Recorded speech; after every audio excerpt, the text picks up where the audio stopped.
The storm was supposed to be the hardest part of that night, the kind of winter that erases roads, swallows sound, and convinces people to stay inside and mind their own lives. A former Navy SEAL knew the road by heart. He knew the forest. He trusted his training.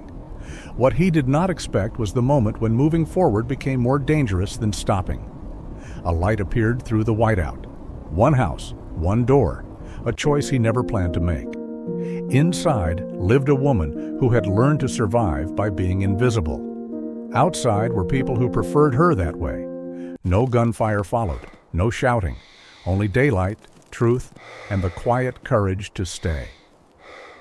Because sometimes the miracle is not that the storm ends, but that someone chooses not to walk away when God places a door in front of them. The forest road cut through northern Oregon like a memory etched into snow, familiar yet stripped of detail as the storm intensified.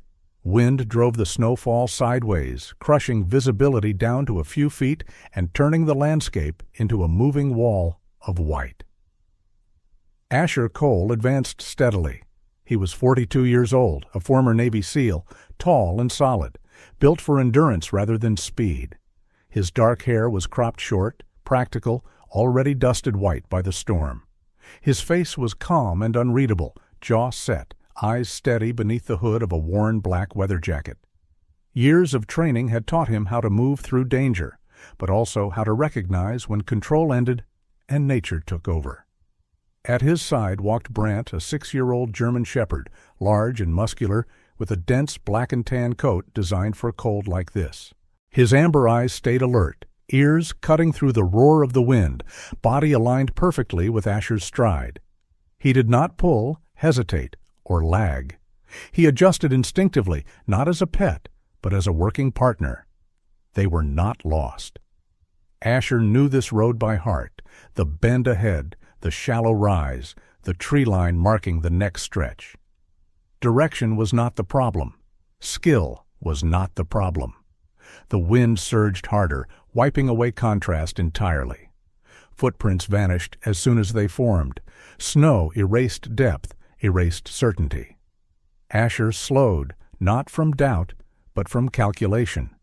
This was no longer a test of training. It was the clear, immovable limit of nature asserting itself. He stopped. Brant stopped with him. The light did not appear suddenly. It pressed through the storm the way stubborn things did, steady and unwilling to vanish. A muted amber glow bleeding through the whiteout where the forest road narrowed and bent toward the trees. Snow still came sideways, wind leaning hard against Asher Cole's chest and shoulders, but the light held, fixed and human. Asher slowed and shifted his angle toward it. He distrusted comfort by instinct, yet experience had taught him to recognize necessity when it arrived quietly. The road ahead still existed, but the margin was gone, stripped away by wind and cold. Moving forward would no longer be discipline. It would be defiance, and defiance did not keep people alive. Brant registered the change before Asher spoke. The German shepherd lifted his head, nose working, ears forward despite the wind tearing at them. Snow clung along his dark back and shoulders, outlining his powerful frame. He did not pull toward the light. He waited, steady and alert, trusting the pattern that had always kept them moving in one piece. They left the road together, boots and paws sinking into deeper snow as they pushed between the trees. Branches shed heavy white onto Asher's jacket. Brant adjusted without breaking rhythm, compensating for drifts, for uneven ground, for the stiffness that crept into his stride when the cold sharpened. The cabin revealed itself slowly, first as a shadow, then as shape, then as shelter. It was a modest wooden house set back from the road, roof pitched steep to shed snow, walls darkened by years of weather. Smoke tore sideways from a metal chimney, thin but constant, proof of a working stove. One window near the front glowed warmly, the light cutting a narrow tunnel through the storm. Asher stopped at the edge of the clearing. He took a breath, controlled and measured.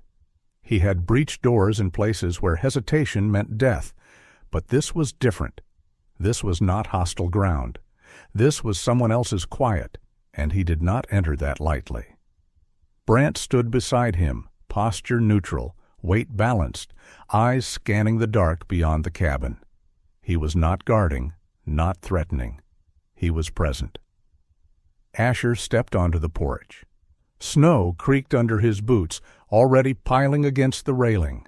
He brushed snow from his jacket by habit, then raised his hand and knocked once, firm and restrained.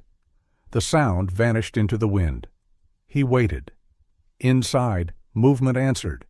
Slow, careful. A chair scraping wood, the muted sound of a latch tested, then tested again. The door opened a few inches, held by a chain. Warm air spilled out, carrying the scent of burning pine and dried herbs. The contrast cut sharply through the cold. Martha Quinn looked out at them with the focused caution of someone accustomed to solitude. She stood straight, spare and steady, gray hair pulled back into a practical tie.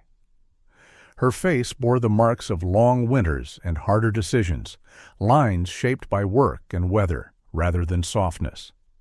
She wore a thick wool sweater beneath a faded flannel jacket, heavy jeans, and boots that belonged to the land rather than any season. Her hands gripped the door with quiet strength, hands used to splitting wood, fixing what failed, and doing both without help. People in town called her distant. They were not entirely wrong.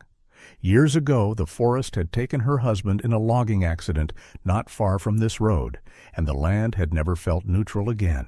Since then, she measured risk precisely and offered trust only when it proved useful. Her eyes moved quickly. Asher's face, his stance, the space he kept between himself and the door. Then Brant. She paused there, longer than courtesy demanded. "You're not lost," she said, voice calm, certain.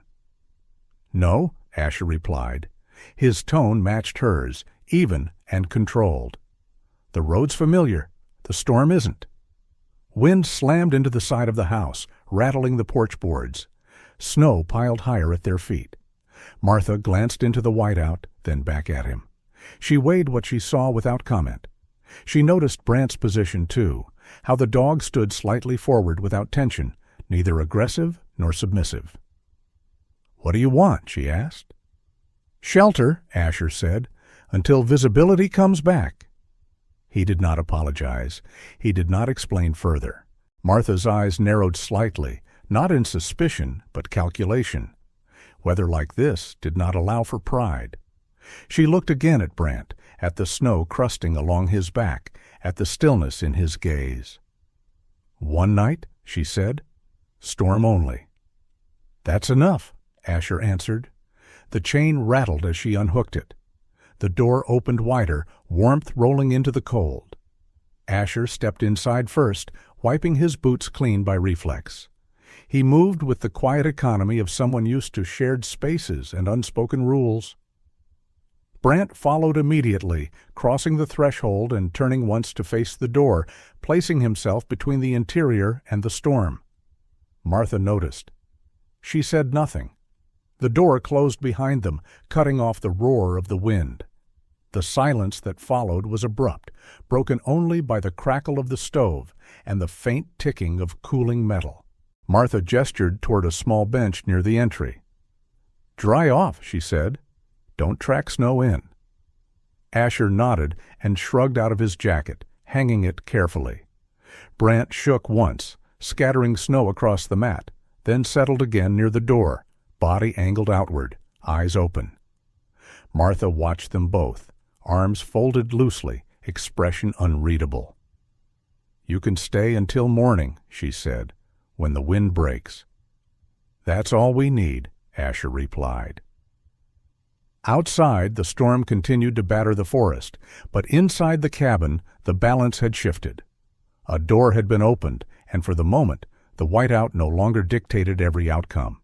The cabin settled into a different kind of quiet once the door was shut, a thick, insulated silence shaped by wood, heat, and long habit. Outside, the storm continued its assault, wind hammering the walls, snow dragging itself across the roof. Inside, the stove crackled steadily, its orange glow pushing back the cold without ceremony. Asher stood near the entry just long enough to let his body register the change. Warmth seeped through layers. His breathing slowed. He did not relax, not fully, but he recalibrated the way he always did when crossing from exposure into shelter. He removed his gloves, shook snow from them, and set them neatly on a shelf by the door. Every movement was economical, careful not to claim more space than he was given. Brant remained by the door, angled toward it, broad body positioned between the room and the storm. He lowered himself to the floor in a controlled motion, forelegs stretched forward, head up, ears alert. His eyes tracked the room once, then returned to the door. It was not fear that kept him there. It was assignment. He had learned long ago that doors were thresholds where worlds changed quickly. Martha watched this without comment. She moved back toward the stove, adding a small split log with practiced ease. Her movements were efficient, unhurried, shaped by years of doing everything herself. She did not ask Asher to sit. She did not offer food, not yet. Hospitality to her was something measured, not automatic. The room itself was simple, a wooden table scarred by use, 2 mismatched chairs, a couch covered with a thick woven blanket, shelves lined with jars, tools, folded cloth, nothing decorative beyond necessity. The cabin did not perform comfort. It provided it. No one spoke. The silence stretched, not awkward, not hostile, just present. Asher took in details without staring. The way Martha kept her back to the wall when she moved, the way her eyes flicked toward the window whenever the wind changed pitch, the way her hands paused, just briefly, when a branch scraped the siding. These were not signs of fear in the ordinary sense. They were habits, patterns formed over time. He recognized them. He moved toward the table and set his pack down carefully, unbuckling it without noise. He did not rummage. He simply placed it where it would not block a path. Brant's eyes followed him briefly, then returned to the door. Martha leaned against the counter, arms loosely folded, watching without pretending not to. Her face gave nothing away. If she was curious, she kept it contained. If she was wary, she did not exaggerate it. She had learned that reactions invited attention, and attention invited problems. "You can sit," she said finally, nodding toward one of the chairs. Asher did. He sat with his back angled toward a wall, a position chosen without thought, knees bent, feet planted flat. He rested his forearms lightly on his thighs, hands open, empty. He did not look like a guest settling in. He looked like someone waiting for conditions to stabilize. Martha poured water from a kettle into a chipped mug and handed it to him. Not tea, not coffee, just water. Practical, neutral. He accepted it with a nod. "Thank you." She grunted in acknowledgement and poured one for herself. The stove popped. Wind howled. Brant exhaled slowly through his nose, a sound barely louder than breath. Still no questions. Asher noticed how deliberate that was. Most people filled silence with curiosity, with nervous talking, with attempts to define the situation. Martha did none of that. She allowed the quiet to exist, to test him, to test herself. She was not waiting for information. She was waiting for proof of behavior. He took a sip of water and set the mug down. "Storm's not easing soon," he said, not as a complaint, just an observation. Martha nodded. "It won't," she replied. "Wind like this settles in before it leaves." Another silence followed, shorter this time. Asher's gaze drifted briefly toward the window. Snow pressed against the glass, light outside erased entirely. He felt the familiar tightening at the base of his skull, the awareness that came from long nights spent listening rather than sleeping. He let it pass without reaction. Martha noticed anyway. "You've been out in worse," she said, not a question. "Yes," Asher answered. She studied him for a moment longer, then turned back to the stove. She did not ask where. She did not ask when. She did not ask why. She had learned, painfully, that answers to those questions rarely changed anything. Brant shifted slightly, adjusting his weight, then settled again, chin lifted, eyes still open. His presence filled the small space without dominating it. There was a steadiness to him that Martha found herself watching despite intent. She had known dogs before, but not like this. This one did not seek attention. He monitored. "You trained him," she said. Asher followed her gaze to Brant. "We trained together." That seemed to satisfy her. The wind slammed harder against the cabin, rattling a window pane. Martha's shoulders tensed just slightly, then eased. She moved to the window and checked the latch, fingers testing it twice. Habit again. Asher watched quietly. He saw now what he had missed earlier, not from lack of perception, but lack of context. Martha did not live alone because she preferred solitude. She lived alone because she had learned what unpredictability cost, and she had decided that controlling her environment was the only defense she trusted. He understood that too well. She returned to the table and sat opposite him, not close, not far. The stove light carved sharp shadows across her face, emphasizing lines that spoke of years rather than age. Her eyes were clear, sharp, tired in a way that sleep did not fix. "Your dog," she said, nodding toward Brant. "He'll stay by the door all night." "Yes," Asher said, "unless you ask him not to." She considered that, then shook her head. "Let him." Brant's ears flicked at the sound of her voice. He did not move. Another long stretch of silence settled, thicker now, but not uncomfortable. It felt earned. Outside, the storm roared. Inside, three beings shared heat without claiming ownership of it. Asher found himself thinking not about the road or the weather, but about how familiar this felt. Not the cabin, not the woman, but the atmosphere. The waiting, the readiness, the understanding that nothing happened until it did. And when it did, it happened fast. Martha broke the silence again. "Most people don't stop out here," she said, "even when they should." Asher met her gaze. "Most people don't like admitting limits." She nodded once. "Limits don't care." Brant let out another slow breath. The stove crackled. Snow thudded against the roof. The cabin held. The cabin grew quieter as the night deepened, not because the storm eased, but because the wind settled into a steady, relentless rhythm. The stove burned low and even. Shadows held their places. Asher remained seated at the table, posture unchanged, attention diffused across the room rather than fixed on any single thing. Martha moved with purpose, not hospitality. She rinsed the kettle, wiped the counter, stacked 2 pieces of firewood beside the stove. Each action was small, controlled, performed the way people did when routine was the last structure they trusted. She did not ask if Asher needed anything. She assumed he would say so if he did. Brant stayed by the door, body still, head lifted. His ears shifted occasionally, tracking the storm's tone rather than its volume. He was not guarding against intrusion. He was maintaining order. Asher's gaze drifted to the table only because Martha set something down there.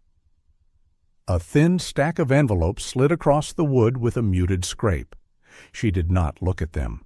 She placed them face down and turned away as if they might speak if given the chance. Asher did not reach for them. He noticed the weight instead, the way paper sometimes carried more pressure than metal. He waited, letting the silence decide whether it would hold. It did not. Martha paused near the stove, her back to the room. The fire popped softly. She stood there longer than necessary, hands resting on the edge of the counter, shoulders squared, as if bracing for weather that was no longer outside. "You don't need to look at those," she said, voice steady, not defensive. Asher followed her lead. I wasn't planning to. She nodded once, but the tension did not leave her posture. After a moment, she turned back and leaned against the table, one hand resting near the envelopes without touching them. They come every winter, she said. Different wording, same pressure. Asher listened. He did not ask who they were. He did not need to. She flipped the top envelope over with 2 fingers, not quite pushing it toward him, but not pulling it away either. The letterhead was clean, professional. The language dense, legal, the kind that sounded reasonable if you did not read it slowly. Asher read only the first few lines. That was enough. Forestry easement, revised boundary, conditional transfer. He set the paper back down without comment. They say it's voluntary, Martha continued. They say it protects the land, keeps it productive. Her mouth tightened slightly at the word productive. She had heard it used too often to mean removal. They don't come in person, she added. They don't need to. They know winter does half the work. Asher looked at the cabin again, at the walls, the shelves, the stove that had been fed by her hands alone for years. He imagined this place without her, cold, empty, quiet in the wrong way. You could challenge it, he said, not as advice, just as fact. Martha shook her head once. Paper beats people who don't have time. She gestured toward the window, where snow pressed hard against the glass.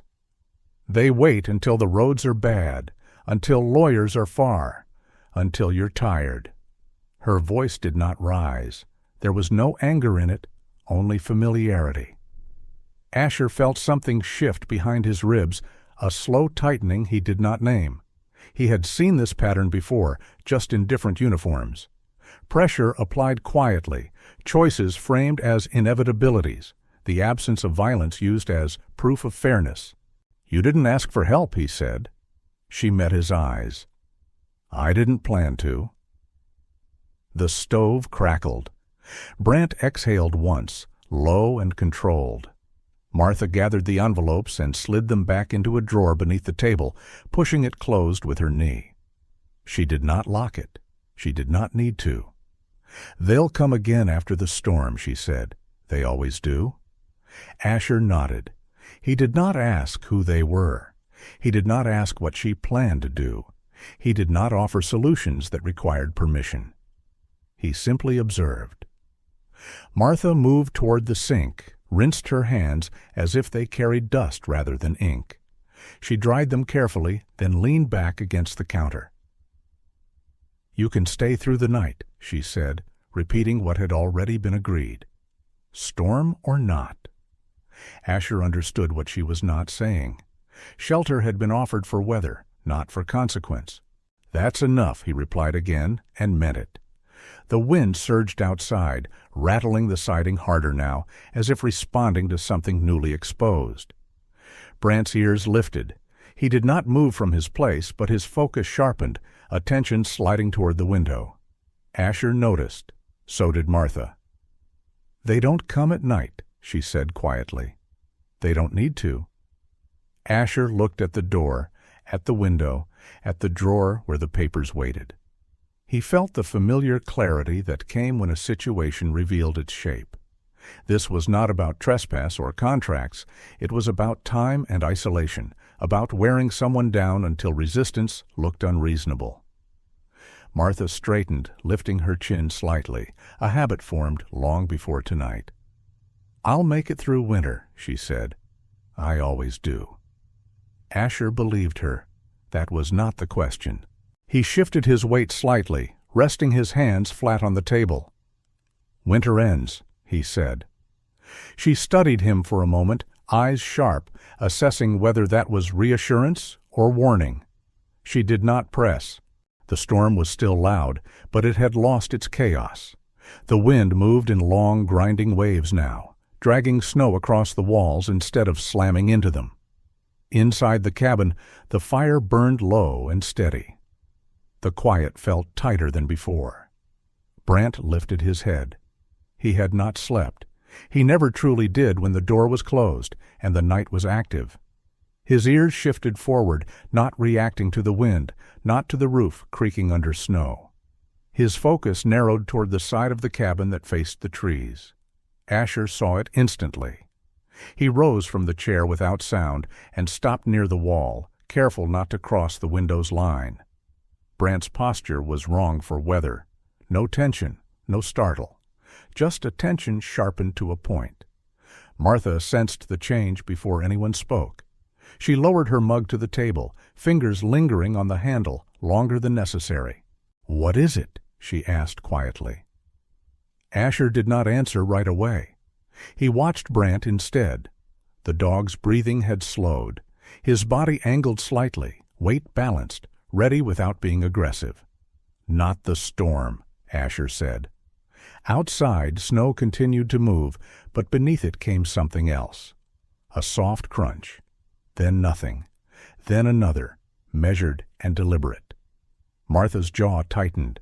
She did not turn toward the window. She already knew where to look. Brant stood in one smooth motion and shifted position, placing himself between the window and the center of the room. His tail stayed still.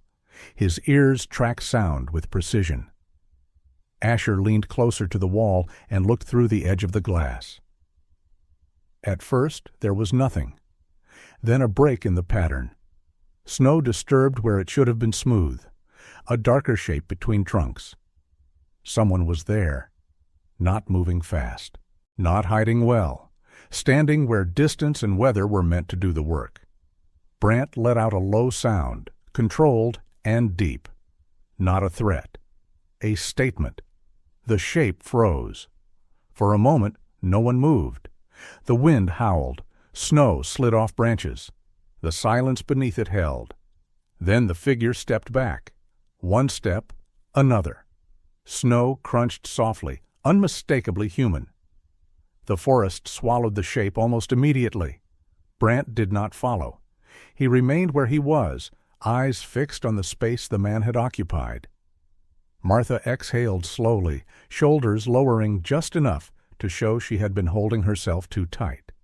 She crossed her arms, a familiar gesture of containment. "They do that," she said. "Stand just close enough to be felt." Asher nodded.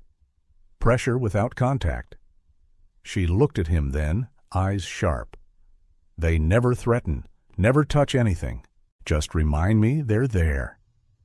Brant returned to the door and sat, posture upright, alert but contained. He had marked the night. That was enough. Martha moved to the table and opened the drawer beneath it, pulling out the stack of envelopes she had hidden earlier. She set them down between herself and Asher without ceremony. "They come after the letters," she said. "Always when the roads are bad." Asher glanced at the papers, then back at the window. He felt the shape of it settle into place. Timing, isolation, fatigue, winter used as leverage. "This isn't about weather," he said. "It's about wearing you down." Martha did not deny it. "They expect me to leave before spring." Asher met her gaze. Quietly. She nodded once. Asher stood near the window, watching the light change without promising improvement. He could have left now. The road would still be difficult, but manageable. Leaving would have been simple. Staying required intention. Brant paced the perimeter once, nose low, mapping the night again in daylight. He stopped near the side of the cabin where the man had stood hours earlier and sniffed carefully. His posture tightened, not alarmed, just precise. He pawed at the snow once, shallow, controlled, then stepped back and waited. Asher read the signal immediately. He pulled on his jacket and boots, moved outside without speaking, and crouched where Brant indicated. The snow had been disturbed and smoothed again, not by wind, but by a deliberate foot trying to erase itself. He photographed it with his phone, careful to frame reference points. A boot print, heavy tread. Someone who expected terrain to hide them? Martha watched from the doorway, arms crossed against the cold. Her face was set, not surprised. "They'll say it's nothing," she said. "They always do." Asher stood and brushed snow from his gloves. Nothing leaves patterns. He spent the next hour moving quietly around the cabin, not searching wildly, just checking the obvious places where pressure liked to leave fingerprints. The fence line, the shed door, the old marker post at the edge of the property. He documented scuffed boards and fresh snow that did not belong. He did not dramatize any of it. He treated it like work. Brant followed without getting underfoot, stopping when Asher stopped, watching angles Asher did not need to be told about. When a gust rattled the trees, Brant ignored it. When a sound cut against the rhythm, his ears flicked, cataloging. Martha brought out a toolbox without being asked. She set it down and watched Asher check the back door latch, the window frames, the loose hinge on the shed. He tightened screws, reset the strike plate, wedged a temporary brace where wood had thinned. He showed her how to stack split logs along the north wall to block wind gaps, and how to angle snow away from the foundation to keep meltwater from creeping under the sill. She absorbed the information without comment. This was a language she understood. Inside, Asher laid out what he had gathered on the table: photos, times, directions. He wrote short notes on a scrap of cardboard, not names, just observations. He did not promise outcomes. He did not suggest confrontation. "I can call the Forest Service," he said. "Not to accuse, to document." Martha hesitated, then nodded. "They won't move fast." "They don't have to," he replied. "Paper does." He stepped outside to get signal and made the call. The ranger who answered was a man named Luke Herrera, built thick through the shoulders, beard trimmed short, voice even. He listened without interruption, asked for coordinates, requested the photos. He did not commit to conclusions. He committed to logging the report. "Send what you have," Luke said. "We'll add it to the file." Asher sent the images and returned to the cabin. He did not look satisfied. He looked finished with that task. Martha studied him. "You could still leave," she said. He met her gaze. "I could." She waited. He did not elaborate. Brant settled near the door again, but not in the same place as before. He chose a position that covered both windows and the entry, an adjustment born of the night's lesson. He lay down and stayed alert. The afternoon passed with small, deliberate actions. Asher repaired a loose shutter. Martha cooked soup without ceremony and set a bowl down in front of him. He ate because it was offered, not because he was hungry. She watched the way he checked the window lines before sitting, the way he chose the chair that left him sight of the door. Familiar habits, mirrored differently. As the light faded again, the forest grew quieter in the wrong way. Not empty, expectant. A truck appeared on the road at dusk, far enough to pretend coincidence. It slowed near the property line, idled, then rolled on. Asher noted the time. Brant stood and watched until the sound was gone, then sat again without prompting. Martha said nothing. She did not need to. Night returned without drama. The stove burned steady. Asher reviewed the notes once more and slid them into a waterproof pouch. He placed it by the door, where he could grab it if needed. He did not sleep. He rested in segments, listening. Nothing happened. That, too, was information. By morning, the storm had thinned to flurries. The road reappeared in broken lines. Asher stepped outside and tested the air. Leaving would be easy now. Staying would be visible. He chose to stay. He called Luke again and reported the truck. He emailed the photos of the repaired latch and the disturbed snow. He asked for a site visit when conditions allowed. Luke did not promise dates. He promised a record. Martha watched from the doorway, face unreadable. "You don't owe me this," she said. Asher closed his phone. "I'm not paying a debt." She waited. "I'm choosing not to turn away," he said. Brant lifted his head at the change in tone and wagged his tail once, restrained. The day moved forward. Asher and Martha worked without ceremony. They reinforced the shed door. They cleared the walkway to show occupancy. They placed reflectors along the drive where headlights would catch them, not as a threat, but as a signal. Someone was here. Someone was awake. At dusk, the truck did not return. Asher packed his bag and did not put it on. He leaned it against the wall instead. The gesture was small, but Martha saw it. "You can stay," she said. "Through the weather." Asher nodded. "I will." Outside, the forest settled into a colder, cleaner quiet. Inside, the cabin held a different weight now, not borrowed, not temporary. Asher did not act like a hero. He acted like someone who had learned that the hardest skill was not moving forward under fire, but choosing to remain when walking away was easier. Asher stood on the porch, jacket zipped, posture loose but deliberate. He watched the road without staring at it, eyes tracking movement the way he always had, by absence as much as presence. Brant sat at his side, body upright, head level, attention forward. He was calm now, not relaxed, but settled into readiness rather than alarm. Martha moved behind them, boots crunching lightly on the cleared boards.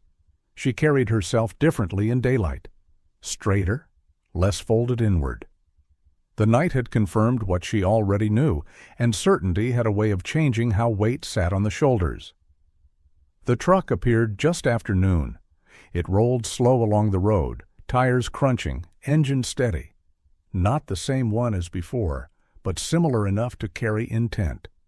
Dark paint, clean lines, nothing that screamed threat. Everything that suggested confidence. Asher noted the time. The truck stopped just short of the drive and idled. A moment passed. Then the driver's door opened.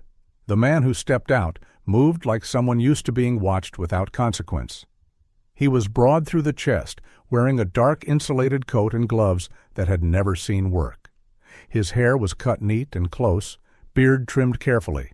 His expression was neutral, practiced. He did not scan the trees. He did not rush. Another man followed him out, taller, thinner, coat hanging loose on a frame that suggested impatience rather than strength. He stayed closer to the truck, arms folded, eyes darting. Brant rose, not aggressively, just enough. Asher shifted his stance slightly, placing himself half a step forward. He did not block the approach. He defined it. The first man smiled as he walked up, stopping at the edge of the cleared path. "Afternoon," he said, voice smooth, friendly enough to pass inspection. "We're checking on properties in the area." Martha stepped forward beside Asher. Her face was calm. Her hands were empty. "This one's occupied," she said. The man's smile did not falter. His eyes flicked briefly to Brant, then back to Asher. "We're aware," he replied. "There's been some confusion regarding land use and access." Asher said nothing. The second man shifted his weight and glanced back toward the road, then toward the forest, as if measuring exits that no longer mattered. The first man continued. "We just want to make sure everyone understands the process. It's easier when things move along." Asher met his gaze. "Everything's been documented." The smile thinned just slightly. "Documented by whom?" Asher did not answer immediately. He let the pause do its work. "Forest Service," he said. "County records, photos, times." The man nodded slowly, as if impressed rather than unsettled. "You know those things take time." "Yes," Asher said. "So does pressure." The second man frowned. Martha spoke again, voice level. "You've made your visits. You've sent your letters. There's nothing more to discuss." The first man looked at her now, really looked, as if recalibrating. "No need to be defensive." Brant stepped forward one pace and stopped. His ears were forward. His tail remained still. His presence was unmistakable. The man's eyes flicked down, then up again. He exhaled quietly. "We're not here to cause trouble." Asher nodded once. "Then you won't." The silence stretched, sharp and public in the daylight. The road was visible now. The trees were bare of shadow. Everything had edges. The man glanced back at the truck, then at the second man. A calculation passed between them, silent and efficient. "We'll be in touch," he said finally. "You already have been," Martha replied. The man hesitated, then turned away. Both men returned to the truck without haste. The engine revved, the tires crunched, the vehicle rolled back down the road and did not stop again. Brant watched until it disappeared, then sat. Asher exhaled slowly. He did not feel relief. He felt confirmation. An hour later, a different vehicle arrived. White, marked, government-issued, in a way that did not need to announce itself loudly. Luke Herrera stepped out, shoulders squared, coat zipped against the cold. He moved with the grounded confidence of someone who had learned to listen to land more than people. His beard was flecked with gray, his eyes steady, his voice even. He greeted Martha first, then Asher, then knelt briefly to look at Brant, who allowed the inspection without interest. Luke walked the perimeter, stopping where the snow had been disturbed, where boards had been scuffed, where footprints overlapped. He took photos, made notes, nodded occasionally. He did not rush. "This matches the reports," he said at last. Asher handed him the pouch. Luke took it without comment. "We'll escalate," Luke continued. "Not loudly, but properly." Martha crossed her arms, not defensive now, but grounded. "What does that mean?" "It means they'll stop coming alone," Luke said, "and they won't like witnesses." Asher nodded. Luke glanced at him. "You staying?" "For now." Luke's mouth twitched, almost a smile. "Good." The ranger left as quietly as he arrived. The afternoon passed without incident. No return trucks, no watchers at the tree line. The cabin felt different again, not safer, but clearer. Pressure worked best in shadow. Daylight had changed the equation. Asher packed his bag and did not move it. Martha brewed coffee and set a mug beside him without asking. Brant lay near the window, eyes half-lidded, alert but at ease. As the sun dipped, casting long blue shadows across the snow, Asher stood and looked out over the clearing. The forest held still. No gunfire, no confrontation, no raised voices. Just evidence, recorded and seen. The pressure had been brought into the open, and without darkness to lean on, it had nothing left to threaten with. For now, that was enough. The winter did not retreat just because daylight had spoken. Snow remained banked along the drive, trees stood rimmed with ice, and the cold still pressed inward after dusk. But the cabin no longer felt like a place waiting to be emptied. It felt held. Martha moved through the morning with a steadier rhythm. She opened the curtains fully for the first time since the storm, letting pale light spread across the floor. Her shoulders were less guarded now, her steps less measured. The house responded, creaking and settling as if adjusting to being noticed again. Asher finished his call by the porch, phone tucked away once the signal dropped. The message had been brief. Documentation accepted. Review underway. No promises. Enough presence to change behavior. He stepped inside and closed the door gently, sealing warmth behind him. Brant lay near the window, chin resting on his paws. His eyes tracked the tree line out of habit, then softened. The day carried ordinary sounds now, wind in branches, distant birds. No engines idling where they did not belong. Martha set a pot on the stove and filled it without comment. She cooked because cooking marked time, and time mattered again. When she set 2 bowls on the table, she did not hesitate. "Eat," she said. Asher did. Not because he needed fuel, but because being offered a meal meant something different now. He noticed the way Martha sat across from him without positioning herself against the wall, the way her gaze lifted to the window without tightening. The afternoon passed quietly. A neighbor's truck slowed at the end of the road and continued on with a wave. A ranger vehicle drove past without stopping. Visibility had done its work. Asher took the ladder from the shed and carried it to the porch. The old lantern lay on the workbench, glass clouded, hook bent. He cleaned it carefully, straightened the metal, replaced the wick. When he rehung it beside the door, he did so without ceremony, checking that it faced the drive. Not as a warning, as a welcome that could be seen. Martha watched from the doorway. "It hasn't been lit in years," she said. "It should be," Asher replied. She nodded and stepped back, giving him room not because she feared intrusion, but because she respected intention. By dusk, the cold sharpened again. The stove burned steady. The house held its heat. Brant circled once and chose a place by the couch, not the door. He turned and settled with his back to it, breath evening out. The choice was small. It was everything. Martha noticed and said nothing. Asher leaned back in his chair and let his eyes close for a count, not sleeping, just allowing the quiet to exist without scanning it for threat. He felt the weight in his chest loosen, not relief exactly, but alignment. Night came without incident. No footsteps pressed the snow, no shapes stood between trees. The pressure had moved elsewhere toward easier ground. Paper did that when light touched it. Martha poured coffee and handed him a mug. "You'll leave tomorrow," she said, not asking.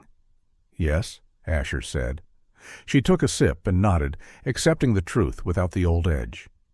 "You can come back." He met her gaze. "I know." They sat in silence that did not test them anymore. It shared space. Later, when the fire burned low and the house leaned into sleep, Asher stood and checked the latch once, out of habit. He did not reposition furniture. He did not map angles. He turned off the lamp and left the lantern lit on the porch. Brant did not move. Asher paused at the doorway to the small room Martha had offered him and looked back once. The table was cleared. The drawer remained closed.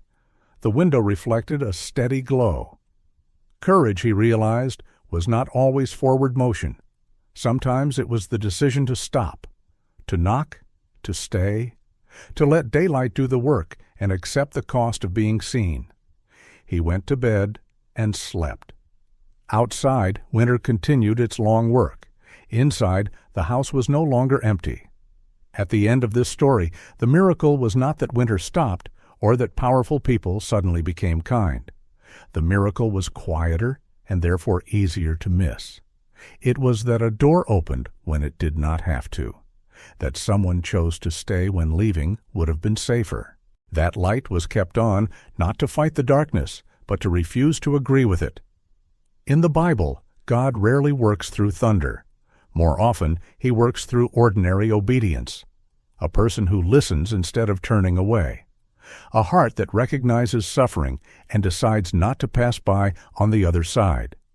Asher did not save Martha with strength or force. He saved something more fragile and more important by choosing presence. And God used that choice to change the outcome. In everyday life, most of us will never face a blizzard or a quiet threat at our door. But we face smaller winters all the time. A neighbor who feels forgotten. An elderly person carrying fear in silence. A family weighed down by pressure that no one else sees. In those moments, the question is rarely, what can I do that is heroic? The question is, who can I stay with? Sometimes the greatest act of courage is not moving forward alone, but stopping long enough to stand beside someone else.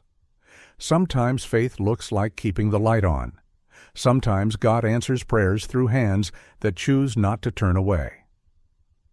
If this story touched you, take a moment to share it with someone who needs hope today. Leave a comment and tell us where you are watching from or who this story made you think of. If you believe in the power of staying, of kindness, and of quiet faith, type Amen in the comments. And if you want more stories about compassion, courage, and God working through ordinary people, please subscribe to the channel so you do not miss the next one. May God bless you and keep you. May He bring warmth to your home, peace to your heart, and light to your path, even in the coldest seasons. Amen.